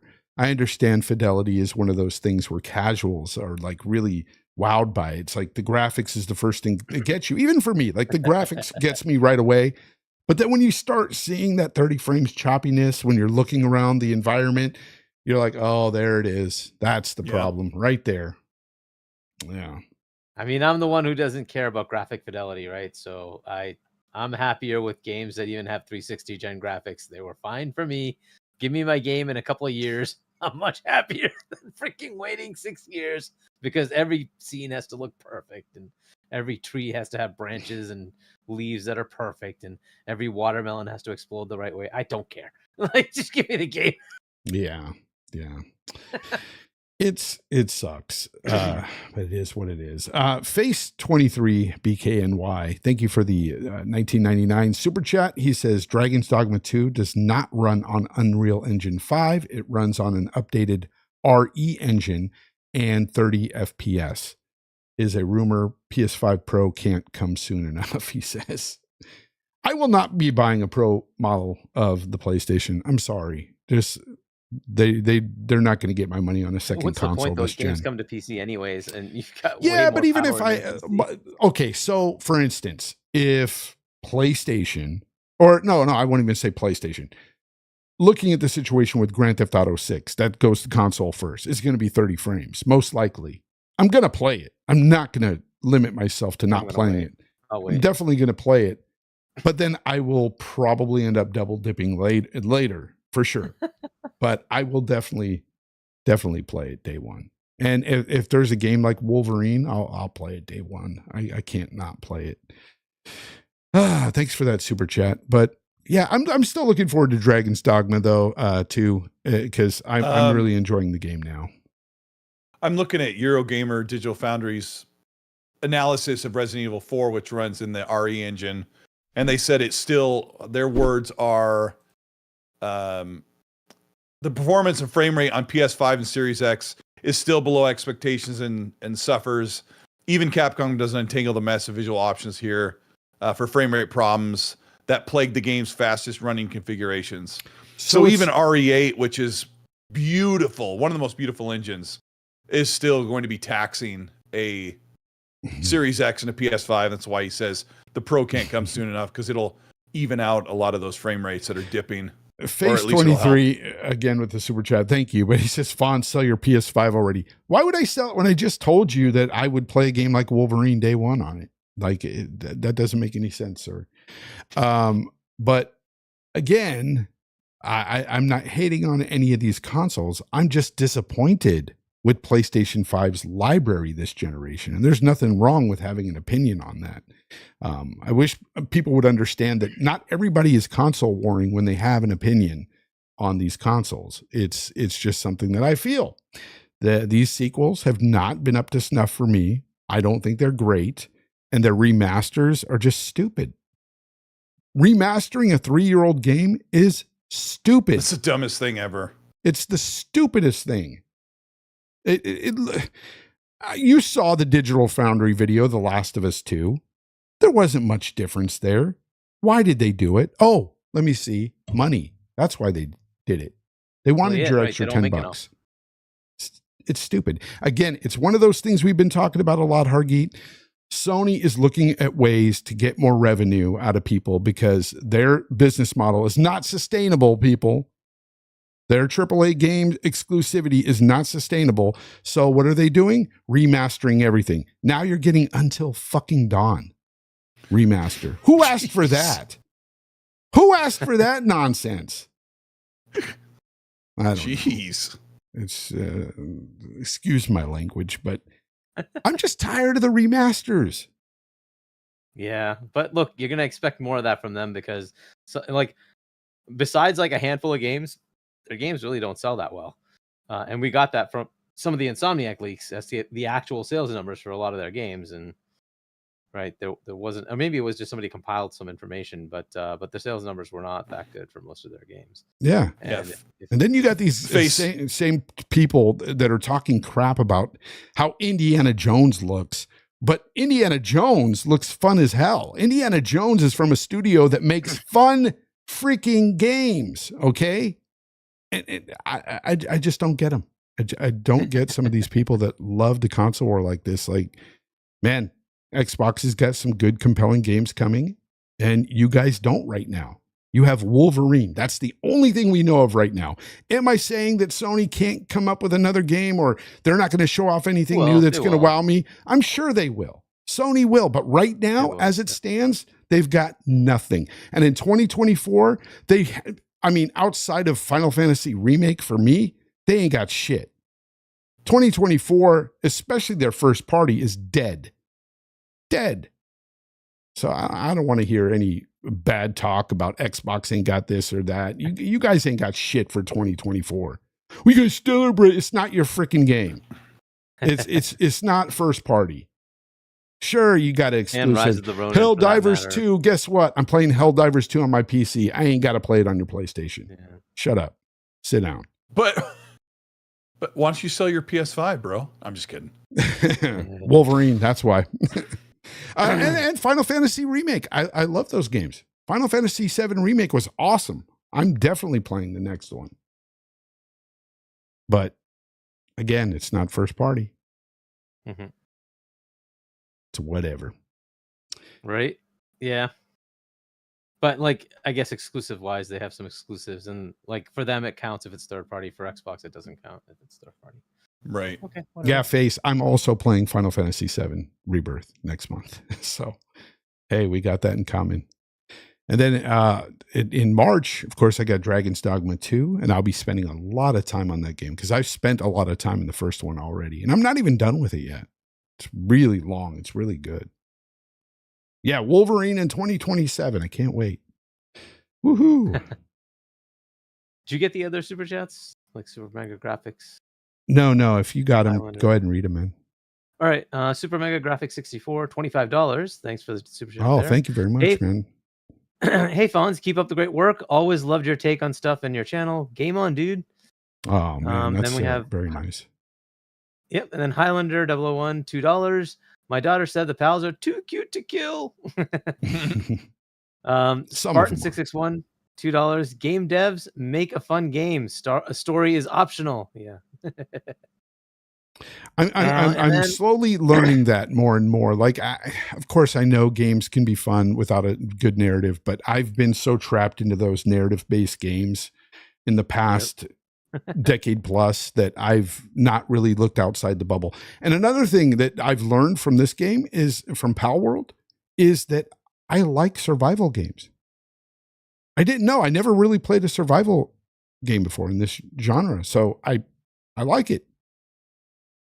Maybe you'll like Grounded. I might like Enshrouded. Give it a chance. Game Shark, member for 1 month. Did the PS Portal ever release? I believe it did, right? It's out. I think it came out at the end of last year. Yeah, yes, of course it did. Yeah. Did it sell very well? I think it did. It was sold out the first couple weeks. Yeah, and I guess each one of those counts as a console sale, right? Well, you have to have a console to own one to play on one. But the controversy was that PlayStation asked all the analytics guys to say you have to count each PS Portal sale as an extra PS5 console sale. Okay. Face 23 BKNY again. Thank you for the $20 super chat. He says, is Stalker 2 first party? Nope. Towerborn and other games. Towerborn is guys, because I don't claim that they're first party. Towerborn is because it's owned IP, correct? Towerborn is an owned IP and it's being published by Xbox Game Studios through Global Publishing. So it's kind of like Towerborn is first party. So it's kind of like a couple of those other games that are going to Sony that's published by Sony or whatever. Like Rise of Ronin and Helldivers are first party because they're being published by Sony in there or their own IPs. But Helldivers, again, that's a game that's not exclusive. It's going to the PC. Yeah, but I mean, I guess you could say it's still exclusive. But I guess it's a console exclusive. See, I don't call things console exclusive. Well, you have to change your opinion because it doesn't work with the industry. You cannot get Helldivers on an Xbox or Nintendo Switch. No, it is exclusive it's exclusive and it's an owned IP for PlayStation. Yeah, it's a first party game. It's console exclusive. It's only on PlayStation. I can play it on the PC. The different thing is, you can play it on PC, FOnz, but the difference is PlayStation does not yet have their own ecosystem or platform on PC. They have to sell on Steam. As far as I know, they either sell on Steam or Epic Game Store. And until they come up with their own PlayStation store on PC, they're going to have to piecemeal their games out along with Steam. This is where we Yeah, won't so- agree either. I feel that Xbox is already third party because their stuff is on PC day and date. Why would you say that? Is literally not the way the industry or the Because the leadership I at see it that PlayStation way. or I just see it Xbox that or way. Nintendo If, look at it. if I could play it somewhere else outside of the console, it's not exclusive. Just not. I don't Fudge, know. you're That's looking at my it point. backwards. That's my- Exclusive that's literally my means rose-colored exclude. glasses. I It does. guess.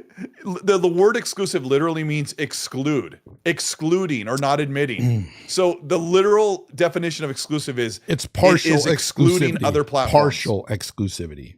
It's partial. You can call Fair, it is whatever you partial, want. right? But, yeah. partial. You can call it console exclusive, Partial. or you can call it platform exclusive, but you can't say that it's I not. understand what an you're getting at. exclusive. I understand Yeah. what you're getting Right. at. I'm just saying. But look, if I mean, a can play classic somewhere example else. of this is Minecraft Legends or Dungeons or Flight Simulator. Those are owned IPs by Microsoft, but not They're as totally first-party multi-platform. studio. Yeah. There are other studios that are doing those for Xbox, right? But they are not being done by first-party studios, right? But absolutely, they're first-party IPs, right? They own the IP, so but that's fine, right? Like, and we count those. And that'll be the future. Fine. And in the next over the next decade, Xbox will put more games on more platforms. They'll pick and choose here or there what becomes either multi-platform or just console exclusive. And then PlayStation will put more games on PC, and eventually PlayStation will put their games on competing platforms, because the future will not be the plastic. The future will be, this is our platform. PlayStation Studios provides the best games. Or Xbox will say, Xbox Game Studios provides the best games or publishes the best games. Because the platform agnostic approach is the future, because consoles are stringing along in the 2000s to 2010s mentality of where this game, did the disc fit in here, and if that disc wouldn't work in the other console, like that is really an old, outdated business model. And that's why you hear Sean Layden and Jim Ryan and Phil and Matt Booty say these things like, we're looking to go more, to more platforms, because they know the future is not on a console market where PlayStation 1 is sold here, PlayStation 2 is up here, PlayStation 3 is here, PlayStation 4 is down here, PS5 is like it's not a growing market. And the future definitely says it's not going to keep growing bigger and bigger. Hey, and, Colt. and then you look at the piece of the pie, right? Hey, Colt. Consoles like that slice. Take Yes, a look sir. at your screen, man. They're fighting Bigfoot on Dragon's Dogma. Is 2. this 2? This is Yeah, it 2. freaking looks awesome at 30 frames. And guess what? It looks fun. Yeah, you get to What? fight Bigfoot right here, man. Sasquatch, Bro. as the Native Americans called him. Bro. Sasquatch. Oh, the Native Americans call them Sasquatch. You know, all the Bigfoot stuff derives from my state in Washington. Oh yeah, I know. You're the hotbed of Bigfoot or Big Feet. Oh What is yeah, it? Big Feet. Harry and the Hendersons, bro. Yeah, but no, Bro, if I can fight Bigfoot, I'm getting the game day one. fight Bigfoot. But this is one, right? This is Dragon's Dogma. No, 1, this is right? 2. This is 2. This is 2. It's Oh, this is definitely 2. This is 2. a lot of Yeah. gameplay. When does this game come out? March. Yeah, March? It's right around the corner, and it's a big open world. Like even Dragon's Dogma 1's got a pretty big open world. Who's helping fight there? Greg. Look at You Greg. have- He's like, You have pawns, what they're called pawns. They're your helpers. They fight Greg? with you, and they're amazing. Yeah, you can name them whatever you want. there's Diego and Greg's like, hey, Well, I I take brought that potato back. salad. Okay, so the cool aspect of this game, and I hope they bring it to the second one. In the first game, anyway, these pawns, they could be other people's pawns. If you play online, your pawns could fight with other people. You create a certain pawn that always sticks with you and stuff, and then you can like get others throughout the game. But the one pawn you create to be with you, he can always go help people when you're offline. And he'll get in, and they'll gain experiences from fights, and they'll help you when they come back. They'll know those fights that you probably haven't even encountered yet. And they'll tell you, oh, this is the way to beat him. I beat this, and that's, Can you romance Greg? that's a negative. That's a negative. This is not a Western game there, buddy. It's not going to happen. It's not going to happen. I want to romance Greg. But no, I want to shout out William Lewis for the $5 super chat. He says PlayStation shot their new game load early in the PlayStation 5 generation. They are now living on third-party exclusives and remasters. Pretty much. And to add to that, their load they shot at the beginning of the generation where they were PlayStation 4 games that were delayed into the PlayStation 5. So there's that too. But anyways, it doesn't matter. It's still new games that came out for him. With that, like, I have nothing else to really talk about, guys. If you don't have anything else to talk about, I think we might be done. Hargeet? Sure. Yeah, I mean, the only thing that was interesting was the tweet from the community manager for Palworld. Oh, what happened there? He put out a tweet about the layoffs. He or she, I don't know if it's a man or woman, but whatever. Bucky. Yeah. Yeah. Put out a tweet like bashing Microsoft about the layoffs. Oh, really? And immediately deleted the tweet. Wow. I mean, it sat for a little while because I saw it. Yeah. That's funny. And yeah, it's just, I understand sentiment, but like, you're a community manager for a company, A, whose bread is buttered by Microsoft. Yeah. And B, whose job it is to stay the hell out of those kind of things. So that's crazy. it was a pretty interesting thing to do. But whatever. I don't know. I don't know why somebody would put their foot in their mouth like that, but they did. It was not like a heat of the moment type of thing, like a few lines. No, it was like a well thought out, multi-paragraph thing. And I'm like, okay, this was just an unnecessary thing to do as a community manager. That's as a personal, terrible. Whatever, as a person yourself, fine. But your job is to represent that company. Yeah. And you're representing them by bashing Microsoft. Okay, good luck. Not smart.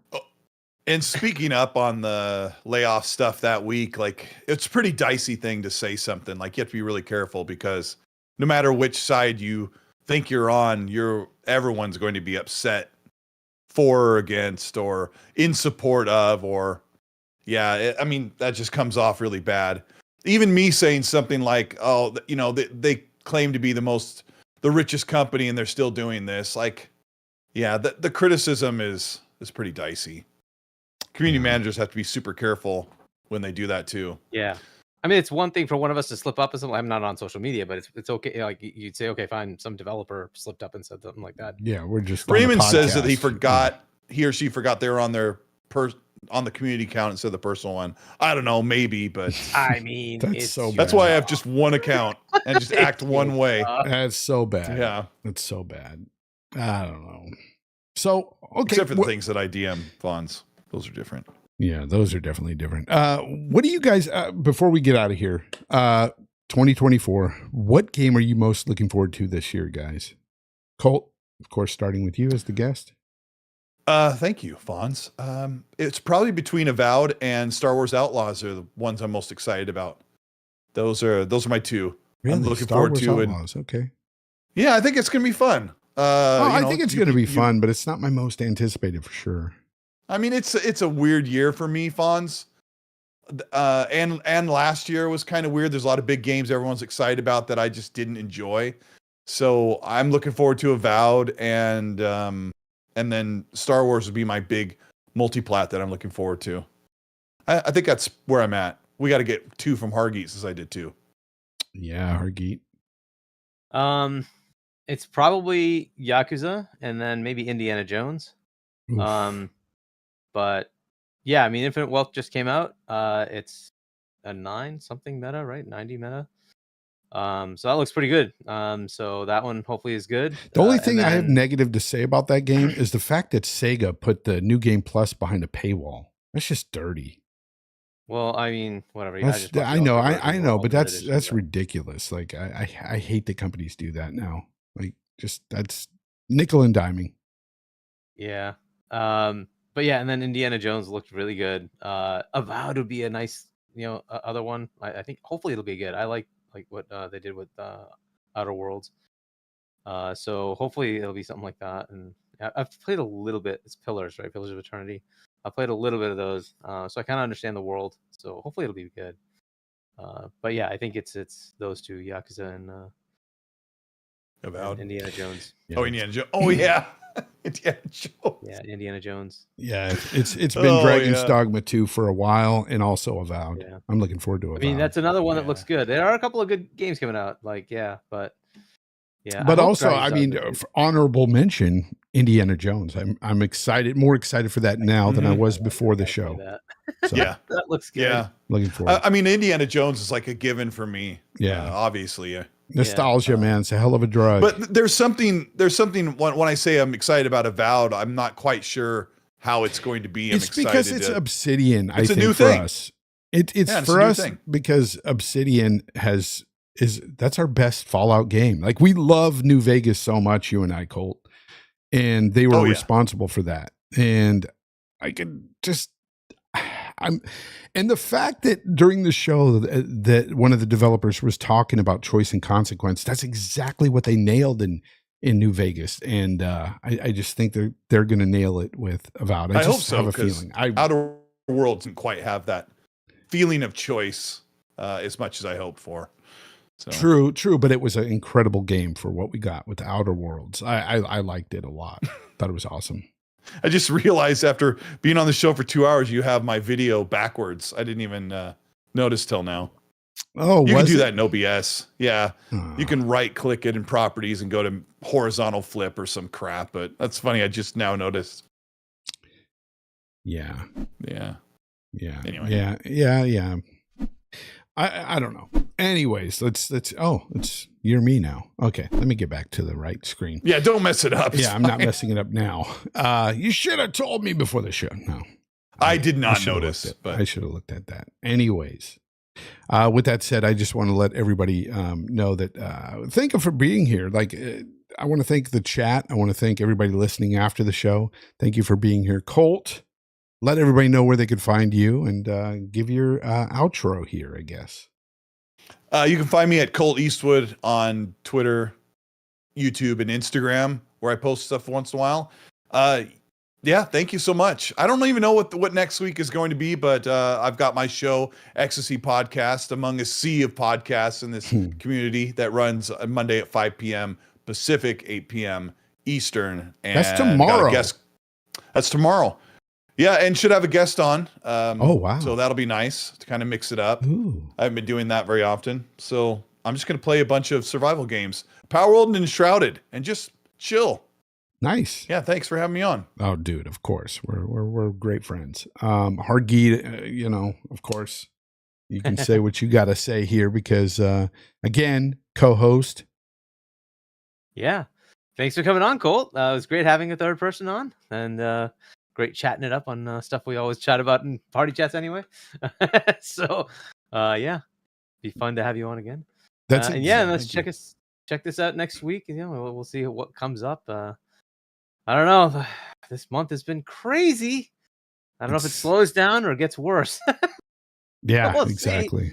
See what goes on, right? So, catch us next week.